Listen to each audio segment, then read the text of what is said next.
স্থিতিতেই থাকো না কেন, তোমাকে বলছি, শুনো, মনোযোগ দিয়ে শুনো।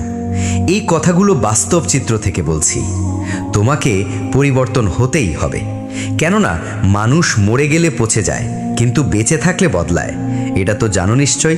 তো তোমার সাথে যাই হোক বা যেটাই ঘটুক না কেন, জাস্ট একবার বলো, আমি মারা যাইনি, বেঁচে আছি আলহামদুলিল্লাহ। আমি যেটা চাই সেটাই করব, এবং তা যে কোনো মূল্যে হোক। এই মুহূর্তে, না হয় 2 মাস, 4 মাস কিংবা 1 বছর পরে, তারপরেও আমি করেই ছাড়ব। তোমার এই সিদ্ধান্তটিকে আমি সাধুবাদ জানাই। তবে কি জানো তোমাকে কিভাবে সামনের পথ চলতে হবে? হ্যাঁ, বলছি, শুনো। তুমি আগে যেভাবে পরিশ্রম করে ব্যর্থ হয়েছ, তোমাকে সেটার গতিপথ পরিবর্তন করতে হবে। প্রথমত, তোমাকে 2-4টি বিষয় চিন্তা করতে হবে। 2-4টি বিষয় কেমন?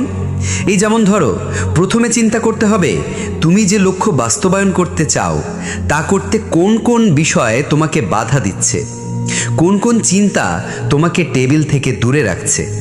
সেই বিষয়গুলো ঝটপট খাতায় লিখো। হ্যাঁ, আমি বলছি লিখে ফেলো, এখানে লজ্জার কিছু নেই। লিখতে বলছি, লিখে ফেলো। জাস্ট সেই বিষয়গুলোই লিখবা যেগুলো তোমাকে পড়তে বসতে দেয় না। বর্তমান সময় স্মার্টফোন তোমার ভালো বন্ধু তখনই যখন তুমি সেটি তোমার নিয়ন্ত্রণে রাখতে পারবে। এখন তোমাকে আমি এমন একটা কথা বলবো যা 10 জনে মাত্র 1 জন ফলো করে। এটাই তোমার জন্য তোমার জীবন পরিবর্তনের প্রধান এবং একমাত্র কারণ হতে পারে। তোমাকে তোমার লাইফস্টাইল পরিবর্তন করতে হবে। কেমন পরিবর্তন? তোমার সকাল শুরু হবে ভোর 4টা দিয়ে। হ্যাঁ, ঠিকই শুনেছ, এটি শুধু একদিনের জন্য নয়। তুমি টানা 90 দিন, হ্যাঁ 90 দিন ভোর 4টায় ঘুম থেকে উঠবে। তুমি হয়তো এখন উঠছো 6, 7 কিংবা 8টায়। তখন মনে করতে হবে ভোর 4টা মানেই সকাল 6, 7 কিংবা 8টা। এভাবে করে রাত 9টা পর্যন্ত টানা পরিশ্রম করো। কোনোভাবেই রাত 10টার পর ঘুমাবে না।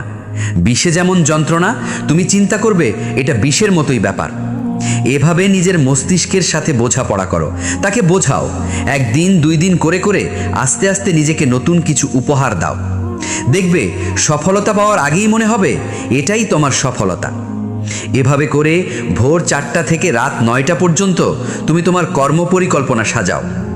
তোমাকে সফল হতে হবে না, সফলতাই তোমাকে খুঁজে নেবে। বর্তমান সময়ে এই ধরনের লাইফস্টাইল মেনে চলা লোকজন খুবই কম, তাই সুযোগ তোমার জন্য অপেক্ষা করছে। মনে রেখো, সফলতা ব্যর্থতার অপর দিকেই অবস্থান করে। তাই শুধু একটা পরিবর্তন তোমার জন্য শুভকামনা।